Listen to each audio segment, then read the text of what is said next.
जय हिंद। मैं आपसे कहूँ कि आपने अभी तक सीटेट का या कोई एग्जाम नहीं दिया है, सीटेट का एग्जामिनेशन का तैयारी पहली बार कर रहे हैं और अभी तक आपने ना कोई सीटीपी पढ़ा और ना पेडागोजी, और मैं कहूँ आपको कि इस क्वेश्चन का जवाब आपको देना है, तो आप क्या कहेंगे? तो आपको थोड़ा बुरा लगेगा कि ये कौन सी बात होगी, हमने कुछ पढ़ाई की नहीं और हमसे क्वेश्चन कैसे किया जाता है। लेकिन मैं आपको आज इस वीडियो में एक ऐसा ब्रह्मास्त्र बताने वाला हूँ जो पहले भी आपने सुना होगा। तो सबसे पहले हम इस क्वेश्चन को पढ़िए, उसके बाद हम उस ब्रह्मास्त्र को बताएंगे, और जब बताएंगे उसके बाद उससे रिलेटेड क्वेश्चन भी करके आपको दिखाएंगे कि वो आपके सीटेट के एग्जामिनेशन में, आपके रिजल्ट में कितना अहम रोल अदा करेगा। उसके बिना सीटेट का रिजल्ट निकालना, वो भी कम समय में, बिल्कुल भी संभव नहीं है। सीटेट का एग्जाम आप पूरे पढ़ के निकाल सकते हैं, लेकिन 30 से 35 दिनों के समय में आपको हार्ड नहीं, स्मार्ट स्टडी की जरूरत पड़ती है, जिसमें आपको सामदाम दंड भेद सब अपनाना पड़ता है। तो वो ब्रह्मास्त्र क्या होगा? तो सबसे पहले इस क्वेश्चन को आप जवाब करेंगे। क्वेश्चन है कि निम्नलिखित में से कौन से शिक्षक की भूमिका सबसे अच्छा वर्णन करता है? तो पहला है आराम के लिए जगह बनाना, है ना, आराम के लिए जगह बनाना जहाँ बच्चे संवाद और पूछताछ के माध्यम से सीखते हैं। कक्षा में शिक्षक की सबसे महत्वपूर्ण भूमिका है अनुशासन बनाए रखना।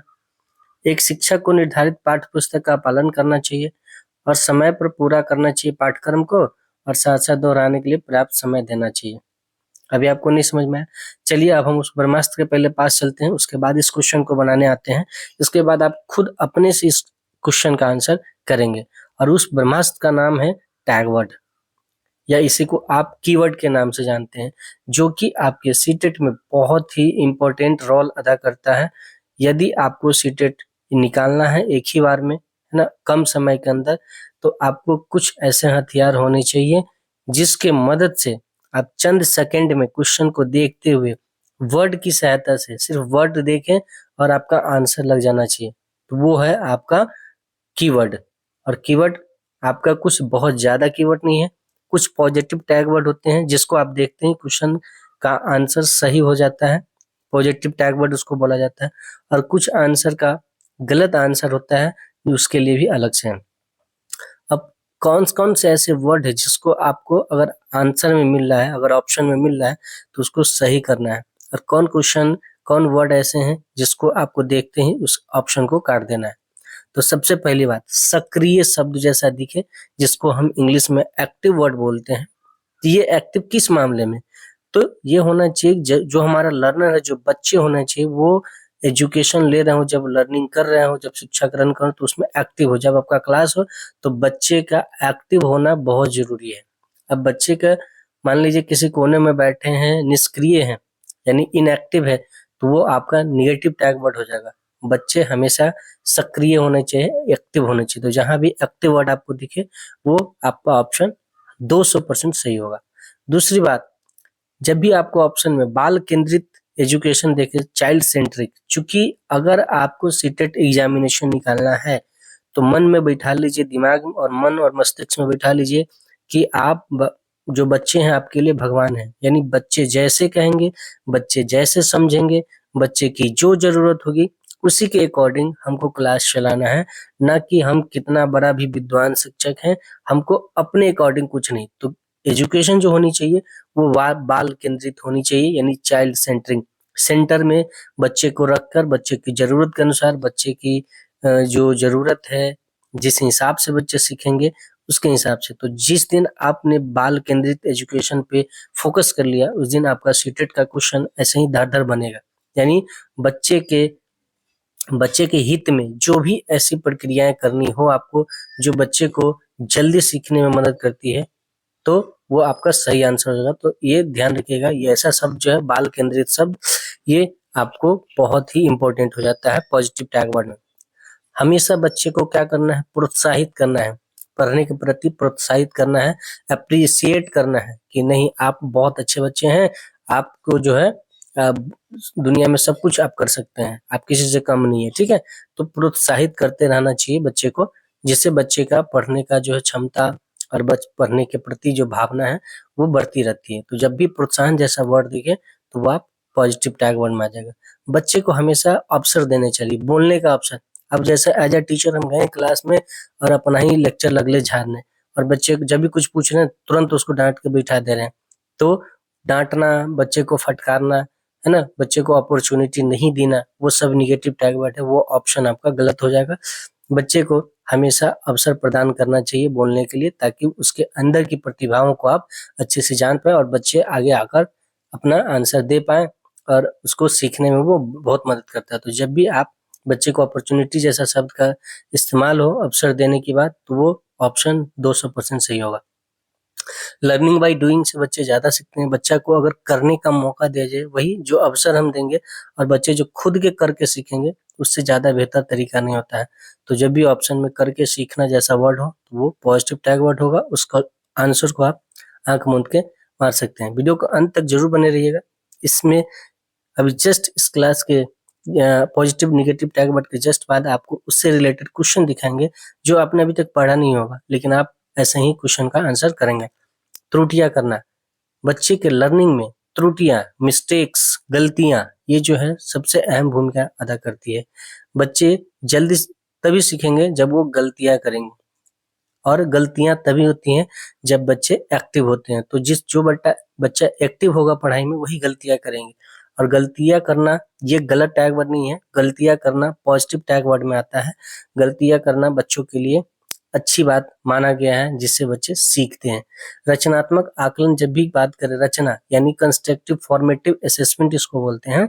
यानी बच्चे अगर कुछ रचनात्मक काम कर रहे हैं और उसको हम रचनात्मक तरीके से देख रहे हैं, as a teacher formatting assessment कर रहे हैं, तो वो बहुत अच्छी चीजें होती हैं। ठीक है, रचनात्मक आकलन का हो गया कि मतलब समय समय पर जो बच्चे के अंदर प्रगति हो रही है ना, उस स्टेप को हमें समझना होता है और उसके अनुसार बच्चे का पर फोकस करना रचनात्मक आकलन कहलाता है। संवेदनशील, बच्चे के प्रति सेंसिटिव होना आपको जरूरी हो जाता है ना। जैसे भी संवेदनशील जैसा शब्द का इस्तेमाल हो, तो वो पॉजिटिव टैग। समालोचनात्मक चिंतन यानी क्रिएटिव थिंकिंग, क्रिटिकल थिंकिंग, जब आप किसी चीज का क्रिटिकल थिंकिंग करते हैं, तो क्रिटिकल थिंकिंग बच्चे में डेवलप होना बहुत जरूरी है। यानी बच्चे किसी चीज में मतलब क्रिटिकल थिंकिंग कर पा रहा हो, समालोचनात्मक चिंतन बच्चे के अंदर, वो समालोचनात्मक चिंतन जब भी ऐसा शब्द दिखे, तो वो आपका पॉजिटिव टैग वर्ड हो जाता है। उस ऑप्शन को आप सही करेंगे। रचनात्मक आकलन, फॉर्मेटिव असेसमेंट, फिर वही चीज आ गया। हाँ, ये अगला वर्ड जो है चर्चा करना, है ना। बच्चा को समूह चर्चा और चर्चा करना, यानी बच्चों को अपने बीच में अपने सहयोगी सहपाठी के साथ चर्चा करने का ऑप्शन देना चाहिए।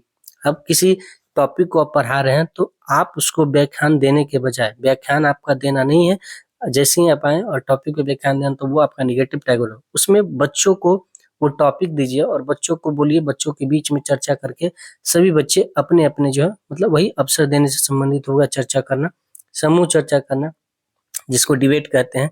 उसमें अलग अलग बच्चे से अलग अलग चीजें निकल के आती है, और वो एजुकेशन जो है, वो शिक्षा बहुत अच्छी शिक्षा मानी जाती है। हस्त प्रकरण में बच्चे जो हाथ से छू के एक्सपीरियंस करते हैं, वो चीजें उनके लिए ज्यादा इंपॉर्टेंट हो जाती है। तो हस्तप्रक अनुभव जो है, ये पॉजिटिव टैग वर्ड में आते हैं। बच्चे को हमेशा आप जो उदाहरण देते हैं, वो उनके वास्तविक जीवन और दैनिक जीवन से, जो डेली लाइफ में, दैनिक रोजमर्रा की जिंदगी में जो बच्चे के आसपास की सामग्रियों को जोड़कर उनके वास्तविक जीवन से संबंधित उदाहरण अगर देते हैं, तो बच्चे अधिक सीखते हैं और उसको सर्व उत्तम उदाहरण माना गया है। तो जब भी वास्तविक और दैनिक जीवन से संबंधित जोड़कर जैसे क्वेश्चन आंसर में मिले, तो ये आपका पॉजिटिव टैग वर्ड सही आंसर हो जाएगा। अन्वेषण, इन्वेस्टिगेशन करने की क्षमता बच्चे के अंदर डेवलप करना, ये है एज अ टीचर आपका वर्क है। तो टीचर का मेन काम है कि बच्चे के अंदर अन्वेषण की जो प्रक्रिया है, अन्वेषण की जो क्षमता है, उसको डेवलप करने की। पाठ्यक्रम जो है आपकी लचीला होना चाहिए।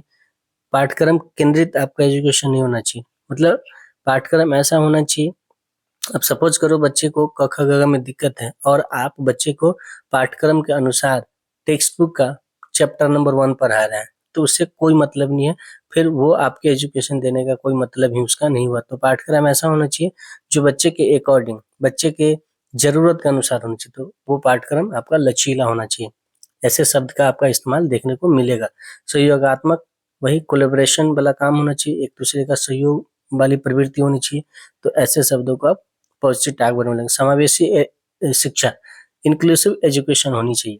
बच्चों के अंदर जो टीचर है, एज ए टीचर आपको एक्सक्लूसिव इंक्लूसिव एजुकेशन के बारे में सोचना है। एक ही छत के नीचे, एक ही क्लासरूम में सभी संवर्ग के बच्चे, चाहे वो गरीब हो, धनी हो, विकलांग हो, दिमाग से तेज हो, दिमाग से थोड़ा कमजोर हो, तो वह सभी बच्चे को एक साथ, समावेशी शिक्षा जो है one of the best option माना गया है बच्चे को एक साथ पढ़ाने का।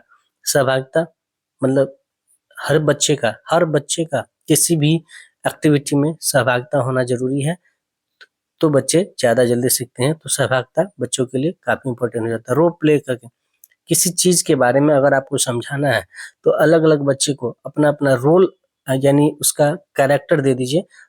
जो बच्चे रोल करके करते हैं, नाटकीय ढंग में करते हैं, तो वो उससे अपने जीवन से रिलेट कर पाते हैं और जल्दी चीजें को सीखते हैं। तो रोल प्ले आपका पॉजिटिव टैग वर्ड। विविधता का सम्मान करना चाहिए। हर बच्चे अलग अलग जाति के, धर्म के, अलग अलग समुदाय से आते हैं। कोई बच्चे तेज होते हैं, कोई गरीब घर के होते हैं, कोई धनी घर के होते हैं, कोई मिडिल क्लास के होते हैं। तो हमें सभी जो अलग अलग बच्चे के अंदर जो विविधता है, विभिन्नता है, डाइवर्सिटी है, उसका सम्मान करना है और सबको एक समान लेके चलना है। हमें किसी के साथ पक्षपात नहीं करना है। तो विविधता का सम्मान करना एक टीचर का महत्वपूर्ण कार्य हो जाता है, वन ऑफ इम्पोर्टेंट काम। तो अब आ जाते हैं हम अपने निगेटिव टैग में। जिस भी आपके ऑप्शन में केवल, सिर्फ, ही यानी इस जैसे शब्द का इस्तेमाल हो, तो वहां इसका मतलब है कि वहां जो है एजुकेशन, लर्निंग जो है सीमित हो जाती है। किसी भी क्वेश्चन का आंसर कोई एक नहीं हो सकता, और केवल का मतलब होता है कि यही होगा, इसके अलावा कुछ नहीं। तो केवल जो है आपको सीमित कर देता है। तो केवल, सिर्फ और ही ऐसा शब्द का इस्तेमाल मिले तो ये गलत हो जाएगा। निष्क्रिय बच्चे, अभी हमने बोला सक्रिय का उल्टा, एक्टिव नहीं होना चाहिए निष्क्रिय। शिक्षक केंद्रित एजुकेशन नहीं होनी चाहिए। मानकीकृत यानी पाठ्यक्रम जो स्टैंडर्ड जो होती है, स्टैंडर्ड शब्द का अंग्रेजी में शब्द, और मानकीकृत जो पाठ्यक्रम में जो एजुकेशन है, जो पाठ्यक्रम का पाठ है, उसी के अकॉर्डिंग, उसके स्टैंडर्ड के हिसाब से काम नहीं करनी है। फ्लेक्सिबिलिटी होनी चाहिए, है ना। पाठ्यक्रम जो है लचीलापन होना चाहिए। बच्चे को आप याद करने के लिए नहीं बोल सकते हैं। रटंत विद्या, कंठस्थ करना, ये सब शब्द जब भी आता है तो वो आपका निगेटिव टैग वर्ड हो जाता है और वो गलत हो जाता है। बच्चे को आप दंड नहीं दे सकते हैं, डरा नहीं सकते हैं, सजा नहीं दे सकते हैं, है ना, डांट नहीं सकते हैं। ये सब एक टीचर के लिए अपराधजनक है। ठीक है, टीचर को सिर्फ और सिर्फ आप एक ही बात समझ लीजिए कि आपको सीटेट निकालने के लिए बच्चे को आपका अपना सब कुछ मानना है, कि भैया बच्चा को हमको कुछ नहीं करना है, बच्चा जैसे सीख जाए वैसे करना है। आपको व्याख्यात नहीं बनना है, जाते ही क्लास में व्याख्या नहीं करना है, परिभाषा पे ज्यादा जोर नहीं करना है ना। बच्चे जैसी अपनी टूटी फूटी भाषा में, अपनी मातृक भाषा में, अपनी लोकल लैंग्वेज में जी जैसे समझता है वैसे उसको बोलने देना है। क्या बोले, बुक सेंट्रिक नहीं होनी चाहिए, पाठ्य पुस्तक पे आधारित। बच्चे को डेमोरलाइज नहीं करना है, ह्यूमिलिएट नहीं करना है, बच्चे को गलत नहीं करना है। बच्चे को ये नहीं बोलना है कि तुम गधा हो, तुम बेवकूफ हो, ऐसे शब्दों का इस्तेमाल नहीं करना है। नामांकन या पृथक्करण, अब बच्चे में हमको डिस्ट्रीब्यूशन नहीं करना है कि ये बच्चा तेज है, ये बच्चा होशियार है, ये बच्चा बुर्बक है, ये बच्चा इतना जानता है, यानी अलग अलग बच्चे को हमको बांटना नहीं है। ठीक है, कलन भी नहीं। एल्गोरिदम पे काम हमको नहीं कर रखा। एल्गोरिदम का काम होता है सीनियर क्लासेस का। तो एल्गोरिदम बच्चे के लिए कलन विधि गलत आपका संकेत है। योगनात्मक समेटिव असेसमेंट जो है, इस पे जोर नहीं देना है। समेटिव असेसमेंट क्या होता है, ये साल के अंत में होता है, जो पूरे साल में बच्चे क्या सीखते हैं उसको ग्रेडिंग करता है, उसको अंक बांटता है, उसको प्रमाण पत्र देता है। तो हमें ग्रेड पे काम नहीं करना है, हमें अंक के लिए नहीं पढ़ाना है। ठीक है, हमें सर्टिफिकेशन के लिए नहीं पढ़ाना है, तो इस पे हमें जोर नहीं करना है। तुलनात्मक, बच्चे के बीच में कंपेयर नहीं करना है ना, कि वो उससे अच्छा है या लड़का लड़कियों से बेहतर होता है। तो ऐसे जेंडर इक्वलिटी का भी काम नहीं करना है। बच्चे को तुच्छ नहीं समझना। उपेक्षा करना मतलब बच्चे को तुच्छ समझना, कुछ बच्चे को इग्नोर कर देना, कि उस पर साफ ध्यान नहीं देना। तो ऐसा काम हम शिक्षकों का नहीं है। प्रतिस्पर्धात्मक यानी कॉम्पिटेटिव शिक्षा नहीं होनी चाहिए प्राइमरी क्लास में, है ना। आप बच्चे पर पूर्ण तक कंट्रोल करने की कोशिश बिल्कुल नहीं करना है। बच्चे को पूरा कंट्रोल नहीं करना है। जब बच्चे को पूरी कंट्रोल में कर लेंगे, जब बच्चे आपसे डरेंगे, तो बच्चे खुल के नहीं आएंगे, है ना। तो नियंत्रण करना जैसा सब निगेटिव टैग है। बच्चे का जो एजुकेशन होना चाहिए वो व्यावसायिक और रोजगार संबंधित नहीं होना चाहिए। ऐसा नहीं होना चाहिए कि बच्चे पढ़ के व्यावसायिक शिक्षा ही लेंगे। बच्चे में नैतिक शिक्षा का ये जानकारी होनी चाहिए। बच्चे एजुकेट होंगे तो बच्चे ऑटोमेटिक अपने जीवन में सफल हो जाएंगे। अनुशासन आप नहीं बना के अनुशासन पे ज्यादा जोर नहीं कर सकते हैं। अब प्राइमरी स्कूल के बच्चे को अनुशासन में रखने उनसे कितना अपेक्षा करेंगे, है ना। तो अनुशासन जैसे शब्दों का इस्तेमाल अगर करना हो तो वो निगेटिव टैग।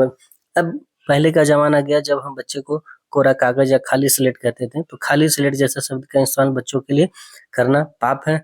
बच्चे अपने परिवार से, अपने पर्यावरण से, अपने समाज से कुछ न कुछ ले कहीं विद्यालय आते हैं। हमारे विद्यालय में वो 6 साल की उम्र में एंट्री करते हैं। तब तक बच्चे के जीवन में उनके आसपास में जो हुआ है, जो देखा है, वो अब उसके दिमाग में होता है। तो बच्चे को खाली स्लेट नहीं मानना है, ग्रेडिंग सिस्टम के लिए काम नहीं करना है, अंक के लिए नहीं पढ़ाना है, पास पाठ्य पुस्तक और सिलेबस पे ज्यादा जोर नहीं देना है। तो ये आपके निगेटिव है। अब हम आपको इसका करिश्मा दिखाते हैं। जो पहला क्वेश्चन आपने नहीं बनाया था, अब इस क्वेश्चन को बनाइए। हमने क्या बोला, क्वेश्चन पहले पढ़िए। क्वेश्चन कह रहा है कि निम्नलिखित में से कौन से शिक्षक की भूमिका का सबसे एक अच्छे शिक्षक की भूमिका क्या होती है? तो आराम के लिए जगह बनाना, जहां बच्चे, देखिए इस शब्द को पढ़िए, संवाद। संवाद मतलब एक दूसरे से वाद विवाद और पूछताछ। अब इस ये आपका करेक्ट आंसर हो गया। अभी हमने बोला पॉजिटिव में पूछताछ, बच्चे एक दूसरे के ग्रुप डिस्कशन करें, संवाद करें, तो ये शब्द मिल गया। अब दूसरा देखिए, कक्षा में शिक्षक की महत्वपूर्ण भूमिका अनुशासन। अभी हमने क्या बोला कि अनुशासन आपका निगेटिव टैग वर्ड कट गया। एक शिक्षक को पाठ्य पुस्तक का पालन करना चाहिए, गलत बात है भाई। पाठ्य पुस्तक को समय पर साथ साथ दोहराने के लिए, जब भी पाठ्य पुस्तक को समय पर पढ़ा, ये बिल्कुल गलत बात। तो आपका आंसर दिख गया, आपने अभी तक पढ़ा नहीं। अब दूसरी क्लास को पढ़िए। कौन सी कक्षा समृद्ध शिक्षा को प्रोत्साहित करती है? कौन सी शिक्षा लगता है, कौन सी क्लास जिससे लगता है कि ये एजुकेशन बहुत बढ़िया है? तो आप देखें क्या है, पाठ्य पुस्तक सामग्री द्वारा संचालित। पाठ्य पुस्तक का शब्द आ गया, बात खत्म हो गया। वह कक्षा जिसमें प्रदर्शित विभिन्न प्रकार की सामग्री बच्चे की पहुंच से पूरी ताकि लंबे समय तक चलती रहे। लंबे समय तक क्यों करना है भाई? क्या बोल रहे हैं, बच्चे सामग्री को पहुंच से पढ़े, यानी बच्चे की पहुंच में जब आएगा ही नहीं तो वो बच्चे के किस काम का। अलमारी में अच्छी तरीके से संगठित सामग्री वाली कक्षा, जहाँ सामग्री को सप्ताह में एक बार मुक्त। क्या फायदा हुआ इसे सामग्री का? अब देखिए ऐसे क्वेश्चन का, वह कक्षा जिसमें खुली गतिविधि कोने हो और विभिन्न प्रकार के बाल सहित खुली अलमारी शेप में हो, जो दिन के समय किसी भी समय प्राप्त किया जा सकता है। अगला क्वेश्चन देखिए, कक्षा में बच्चों को प्रेरित समझा जा सकता है कब? जब वे शिक्षक से स्पष्टीकरण प्राप्त करने के लिए प्रश्न पूछते हैं, है ना। ये कितनी अच्छी बात है। जब एक बच्चा शिक्षक से स्पष्ट तरीके से प्रश्न पूछना शुरू कर देता है, इसका मतलब है कि बच्चा क्या है, आपके क्लास में एक्टिव है, आपके प्रति जो है वो अच्छी भावना रखता है। वे अच्छी तरह से वर्दी पहने स्कूल में आते हो। क्या मतलब है वर्दी? अगर सपोज करें किसी के पास वर्दी हुआ नहीं हुआ तो वो पढ़ाई में उतना इम्पोर्टेंट रोल अदा नहीं करता है। अनुशासन शब्द मिला, काट दीजिए। वे सभी उपस्थिति में नियमित है। नियमित से कोई मतलब नहीं है। एजुकेशन में जो है आपको ये होना चाहिए कि बच्चे आपसे इंटरेक्ट कर रहे हैं कि नहीं, एक दूसरे से बात संवाद कर रहे हैं। अब देखिए, निम्नलिखित में कौन सा बच्चों में अधिगम मतलब होता है लर्निंग, सुधार करने के लिए सबसे उपयुक्त है? शिक्षक को वास्तविक जीवन स्थितियों पर बच्चे को एक दूसरे के साथ बात करने में मदद करनी चाहिए। वाह, कितनी आसान क्वेश्चन है। देखिए, वास्तविक जीवन आ गया, है ना, और बातचीत आ गया, दो पॉजिटिव टैग वर्ड आ गया। आपको आंख मूंद के आंसर करना है, उसके नीचे आपको पढ़ना भी नहीं है। पढ़ना है तो पढ़ लीजिए, आप पढ़िए इसको। नियमित मूल्यांकन परीक्षा, मूल्यांकन परीक्षा की बात ही नहीं है। परीक्षा तो आपको नियमित करना ही नहीं है ना। शिक्षक को विभिन्न उदाहरणों और चित्रों का उपयोग करके विषय की व्याख्या नहीं करनी है भाई साहब। व्याख्या शब्द गलत हो गया। कक्षा में सभी प्रकार की शिक्षण सामग्री होनी चाहिए। शिक्षण सामग्री पर उतनी जोर नहीं करनी है जितना बच्चे को एक दूसरे के प्रति और वास्तविक जीवन से जोड़ के करना है। अनुशासन जो अधिगम वातावरण में एक महत्वपूर्ण भूमिका निभाता है, किस तरह की मदद कर रहा है? देखिए, अनुशासन जरूरी है, लेकिन अनुशासन में कठोरती जैसे शब्द नहीं आने चाहिए, है ना। अनुशासन से बच्चे को क्या लाभ होता है अधिगम लर्निंग में? तो बच्चे को उनके पाठ रटना सब गलत हो गया भैया। चुप्पी साधने रहने के लिए गलत बात। शिक्षकों को निर्देश देने के लिए, अब बच्चे को अपनी शिक्षा की विनियमित और मॉनिटरिंग करने के लिए ये अनुशासन जरूरी होता है। अगर बच्चे अनुशासित रहेंगे तो वो समय समय पे अपने शिक्षक का मॉनिटरिंग करते रहेंगे कि उन्होंने क्या सीखा। अब क्वेश्चन देखेंगे, निम्नलिखित में से कौन सा प्रश्न बच्चे को गंभीर रूप से सोचने के लिए आमंत्रित करता है? कौन सा प्रश्न? तो विभिन्न तरीके से हम इसे कैसे हल कर सकते हैं? क्या आप इसका उत्तर जानते हैं? सही जवाब क्या है ना? क्या आप इसी तरीके स्थिति के बारे में सोच सकते हैं? अब क्या है, अब जब बच्चे को आप गंभीर रूप से सोचने की बात कर रहे हैं, देखिए गंभीर रूप से सोचने के लिए बोले हैं, तो आप इसी तरीके के अलग स्थिति के बारे में सोचने की बात करेंगे ना। क्या आप इसी तरीके के, जैसे अगर हमने कोई कहानी बताया, हमने कोई एक स्थिति बताया, एक कंडीशन बताया, अब बोला कि आप क्या इसी तरीके से कोई दूसरे कंडीशन के बारे में सोच सकते हैं, तब वहां बच्चे गंभीर रूप से सोचने के लिए आमंत्रित करते हैं ना। तो ये तीनों क्वेश्चन क्या हो गया आपका, गलत हो गया। देख लीजिए, निम्नलिखित में से कौन सा विकल्प प्रगतिशील प्रोग्रेसिव शिक्षा सबसे वर्णन करता है। तो सबसे पहले काम क्या होता है, करके सीखना, फिर परियोजना और फिर सहयोग से सीखना। तो ये सबसे आपके अच्छी चीजें हो गई, ठीक ना। प्रगतिशील कक्षा के बारे में निम्नलिखित में से कौन सा कथन बताता है कि शिक्षा स्वयं ही जीवन है। जीवन सच्चा शिक्षक है। स्कूल शिक्षा को यथासंभव लंबे समय तक जारी रखना चाहिए। स्कूलों की आवश्यकता नहीं है। स्कूल में शिक्षा सामाजिक और प्राकृतिक दुनिया को प्रतिबिंबित करती है। बिल्कुल सही बात है। ये क्या है, स्कूलों में जो है शिक्षा वो सामाजिक और प्राकृतिक दुनिया को प्रतिबिंबित मतलब आईना दिखाता है। तो ये चीजें आपका हो गया। तो आई होप कि आपको चीजें समझ में आ गई। और भी अगर आप प्रीवियस ईयर क्वेश्चन का सीडीपी देखेंगे या आप विषय का पेडागोजी देखेंगे, तो वहां पे ये सारे टैग वर्ड जो पॉजिटिव और निगेटिव टैग वर्ड हमने आपको दिया है, ये सभी काफी इंपॉर्टेंट रोल अदा करेगा।